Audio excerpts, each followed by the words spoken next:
obrigado a todos pela presença. Nossos inimigos, queridos keynesianos intervencionistas, costumam falar que não cabemos nem numa Kombi, não enchemos uma Kombi.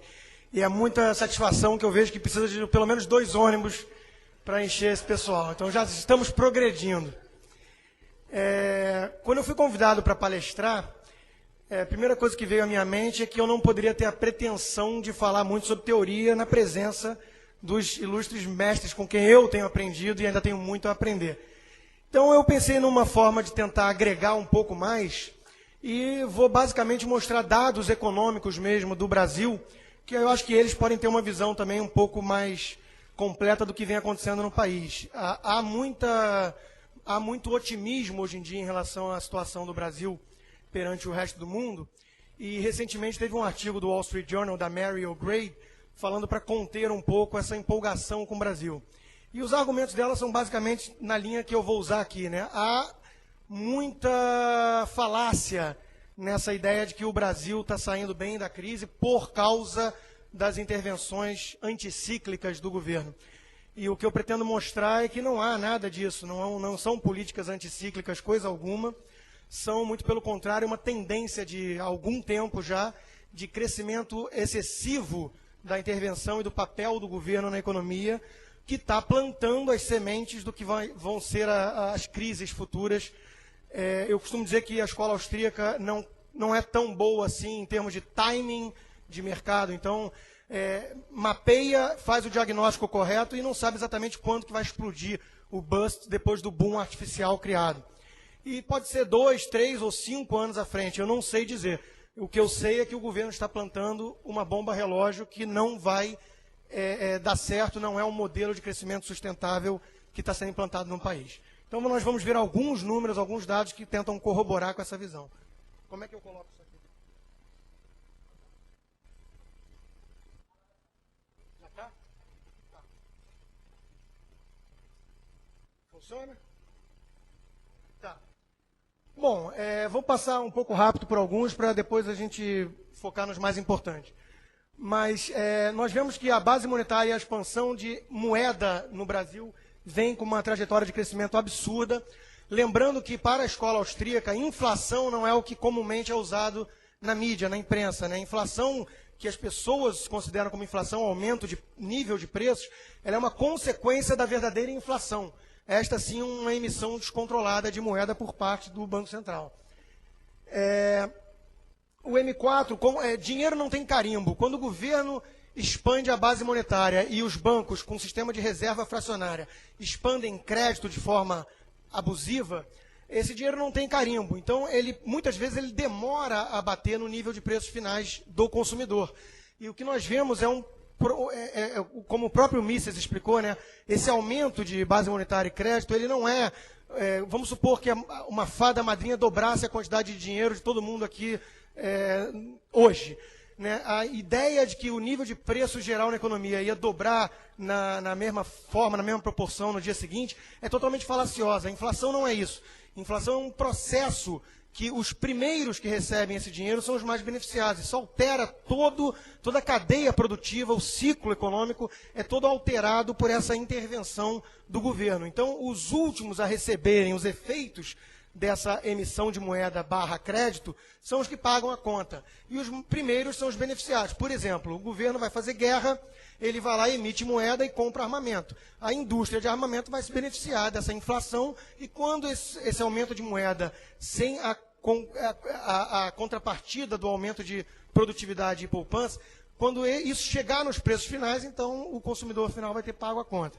É mais ou menos o que a gente vê hoje. Então, como não tem carimbo, essa emissão toda de moeda e crédito, ela tem ido basicamente para os ativos ligados ao início do ciclo. Então, nós vemos as bolsas de valores, por exemplo, indo bem, várias empresas de commodities indo bem, e ainda não chega nos preços finais dos consumidores. Então, há uma crença generalizada de que a inflação ainda não é um issue, ainda não é um risco iminente. Só que isso vai chegar alguma hora no bolso do consumidor. Nós temos o índice Ibovespa, né, das ações brasileiras no high histórico, perto do high histórico. E uma coisa que eu queria mostrar também, eu entendo o desespero dos nossos colegas americanos com o rumo que os Estados Unidos está tomando com o Obama. Né, essa reforma toda no sistema de saúde, tudo isso para mais socialização. E nós lemos os artigos do Mises Daily e coisas do tipo, e passa essa sensação de susto mesmo, de preocupação com o que está acontecendo nos Estados Unidos. E tudo isso é absolutamente legítimo. Só que eu queria só dar um pouco assim do tom da realidade brasileira, que é muito pior. Realmente nós vivemos aqui um modelo já praticamente socialista.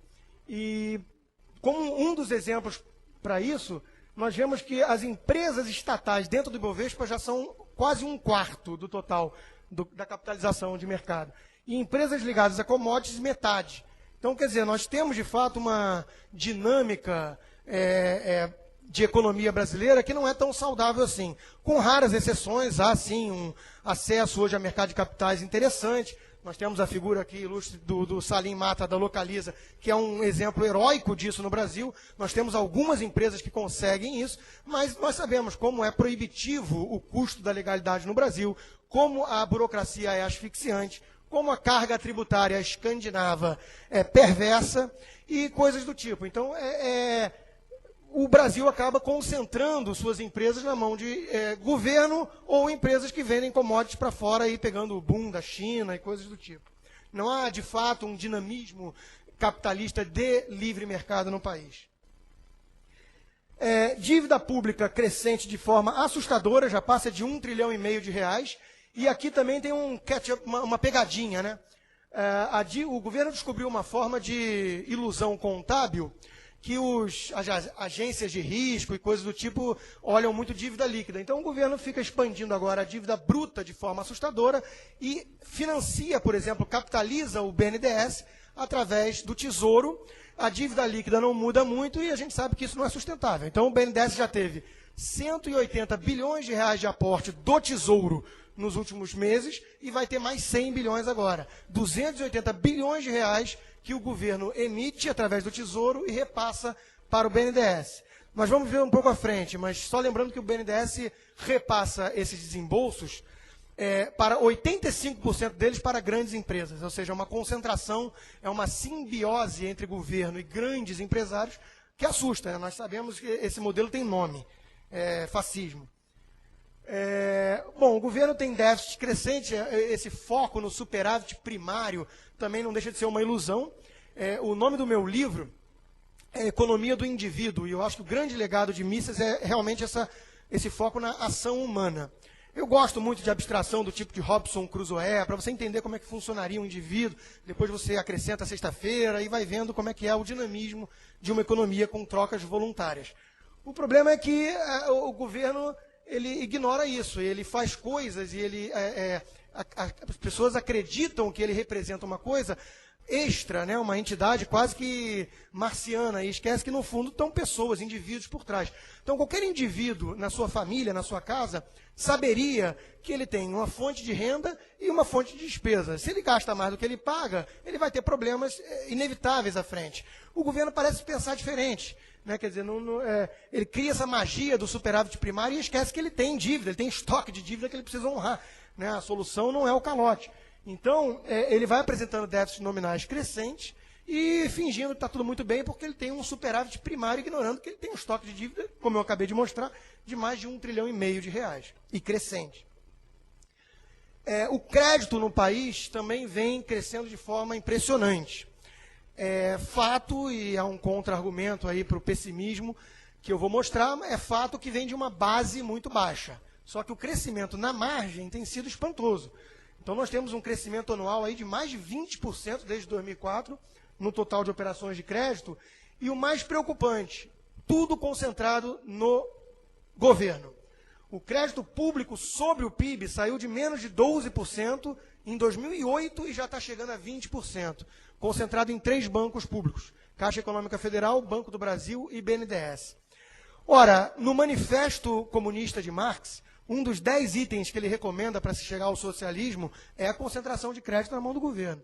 Nós já estamos vivendo essa realidade assustadora no Brasil. O cão não morde a mão que o alimenta. O governo é dono do baralho, o governo dá metade do crédito existente no país. Que empresário vai contra o governo? Que empresa vai ousar peitar esse Leviatã que detém o crédito todo no país? E isso é crescente, né? Crescente de forma muito preocupante. Em relação aos principais bancos do país, metade do crédito está na mão desses 3 que eu falei. E muito maior, inclusive, que os outros 3 bancos privados. É curioso que a esquerda gosta de criticar muito banqueiro e ignora que o maior banqueiro do país é o governo, de longe. Bolha imobiliária. Acho que está um pouco distante no Brasil ainda, justamente porque vem de uma base muito baixa. E tem um pouco de respaldo em ativos reais, diferente lá dos Ninja Loans nos Estados Unidos, que era no income, no job, no anything. O sujeito não tinha nada e ele conseguia crédito. No Brasil ainda está um pouco distante dessa realidade. Só que é um pouco preocupante também o ritmo de crescimento acelerado. Hoje em dia, o setor imobiliário apresenta o maior crescimento de longe e é um pouco preocupante. Novamente, concentrado no governo, com o programa Minha Casa Minha Vida, oferecendo crédito de baixa renda, que é sempre uma política populista de governos, né? Precisa lembrar que nos Estados Unidos também teve toda a intervenção da Casa Branca para que a Fannie Mae e Freddie Mac, 2 paraestatais, concedessem crédito para pessoas que não tinham condições de pagar, porque é muito interessante para qualquer governante mostrar como cresceu a quantidade de pessoas que possuem suas casas durante seu governo, e o governante se preocupa com um mandato só, né? A batata quente é jogada para frente, explode na mão do próximo. Prazo médio de pessoa física também, quer dizer, o duration da dívida também tem crescido muito. Então as pessoas estão cada vez tomando mais dívida com mais prazo. Isso pode vir a ser um problema sério se tiver um problema de emprego no país. Ainda não é muito iminente também, mas é uma bomba relógio sendo plantada. A inadimplência começa a mostrar já um pouco de níveis preocupantes. Saiu o dado recentemente da venda de veículos no Brasil. O Brasil vende mais de 350 mil carros em um mês já. Isso é fantástico. Agora, a pergunta é, isso é um modelo sustentável? Não há, eu vou mostrar um pouco à frente, não há poupança crescente no país, não há investimento em capital fixo crescente de forma sustentável no país. É um país das cigarras, não um país das formigas. Quer dizer, todos querem comprar celular, carros, e eu não acredito que isso aumente muito a produtividade da economia a médio prazo. Só para mostrar um dado, durante a crise, o grau de alavancagem dos bancos públicos deu um salto enorme. O Banco do Brasil chegou a 20 vezes R$1 de passivo para cada R$20 de passivo para cada R$1 de patrimônio. Enquanto que os bancos privados, com sócio, com o escrutínio dos sócios preocupados com a lucratividade, esse pecado, reduziram o grau de alavancagem, obviamente preocupados com a crise. É curioso você pensar que a solução para a crise, com um diagnóstico totalmente errado do mainstream de economia, tem sido concentrar mais poder de regulação no governo. Quem vai vigiar o vigia? É mais ou menos análogo a colocar uma raposa para cuidar do galinheiro. Está mostrando aqui que o governo é o primeiro a ter interesse em expandir crédito. É óbvio, ele está preocupado com o mandato dele. Ele precisa apresentar bons números macroeconômicos e dane-se o futuro. Enquanto que os bancos privados são muito mais responsáveis na concessão de crédito. Bom, isso é o BNDES, é o famoso Bolsa Empresa. No Brasil, existe bolsa para tudo, né? Tem Bolsa Família, que é o esmola que compra voto de pobre, e tem Bolsa Miami, que é o dólar baixo para a classe média viajar, e tem o Bolsa Empresa, não poderia deixar de ser. O BNDES saiu de 40 bilhões de reais de desembolso por ano, quando o presidente Lula assumiu, para 140 bilhões quase ano passado, e vai repetir esse ano.